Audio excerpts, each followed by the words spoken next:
Je m'appelle Jean-Noël Yven, je suis designer sonore pour le cinéma, la télé et le spectacle vivant en général. Je suis Estelle Tual, je suis muséographe du Muséum national d'histoire naturelle et chef de projet d'envoi d'illumination Lumière de la nature. Je suis Pierre-Yves Toulot, je suis directeur de création chez Cosmo AV. C'est un studio de création de scénographie immersive et vidéo mapping. On est ici au Jardin des Plantes parce qu'on s'est associé dans un groupement avec les concepteurs 411, la société Aquila et la société Yellow Salto pour concevoir le parcours hivernal au Jardin des Plantes. C'est un parcours unique qui repose vraiment sur tout le Jardin des Plantes et dans lequel on va découvrir les lumières de la nature, c'est-à-dire la capacité des animaux, des plantes ou des minéraux à émettre eux-mêmes de la lumière. Et ça sera de façon spectaculaire tout au long de la visite. Dans les points majeurs qu'on voulait, c'est d'explorer le patrimoine du jardin. Donc, le patrimoine du jardin, c'est des arbres, donc des projections sur les arbres, du laser dans les arbres, de la lumière dans les arbres pour les faire vivre pendant le parcours.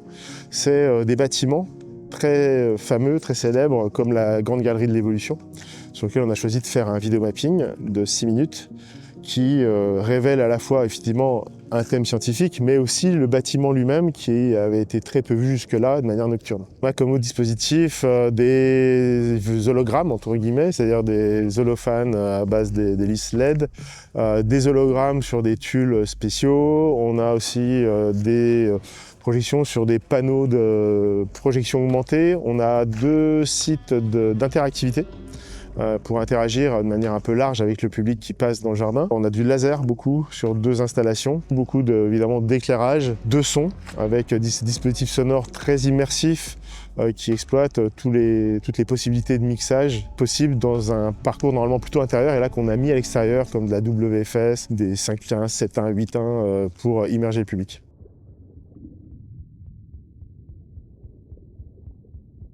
Alors sur place, en fait, il y avait 12 installations sonores. Alors il y en avait plus au niveau, mais là on va parler que des installations sonores, donc on avait 12 îlots à illustrer. Puis on a choisi, avec la manufacture sonore, de se concentrer beaucoup sur l'aspect immersif des choses.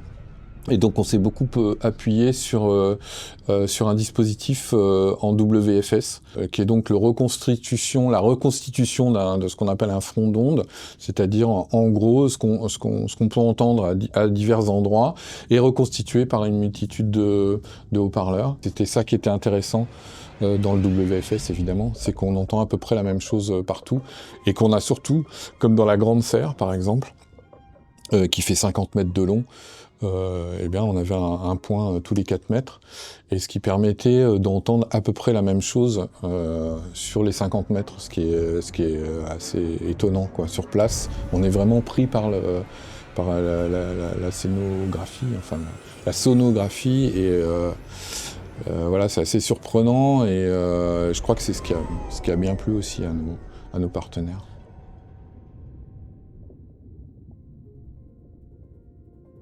Sur tout ce qui est vidéo mapping, nous au studio on est plutôt sur des outils assez classiques de 3D, Blender, 3ds Max, Maya pour CKD aussi, et du compositing intégral sur After Effects.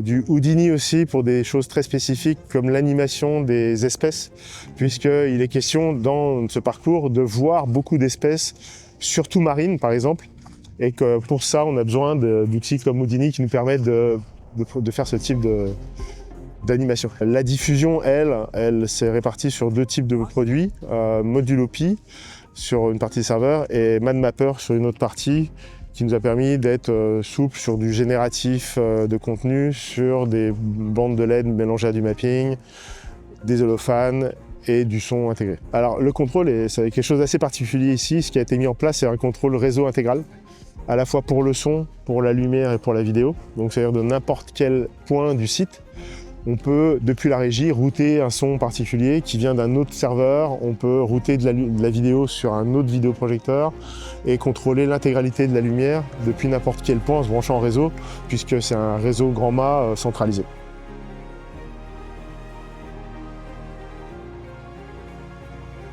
Le départ de mon travail, c'est toujours la matière concrète. Ce qui donne peut-être lieu à une espèce de, finalement, une musique concrète.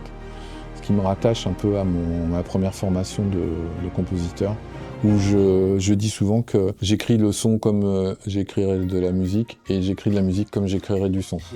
Voilà, comme j'ai souvent les deux casquettes, voilà, j'aime bien me décaler la musique vers le son, et décaler le son vers la musique, et travailler sur la frontière très fine entre le son et la musique.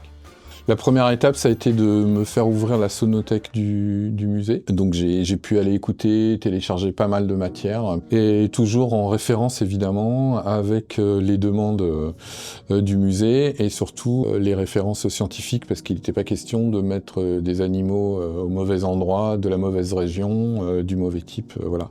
En fait, ce qui fait que ça a été très vite, c'est qu'on a tout de suite été d'accord en fait sur le côté très onirique et sur le côté très concret de la sonothèque, et ce qui fait que pour le public, il n'y ait absolument aucun doute sur le fait que le cri de cet animal était un vrai cri, ou que le paysage sonore qu'on entendait était un vrai paysage sonore, et ce qui a donné en fait deux types de sons, et donc la création de deux types de sons, des sons très très oniriques, où là en gros j'avais carte blanche, et puis des sons très très concrets, où là c'était très référencé, et ça faisait appel à la sonothèque très souvent du musée.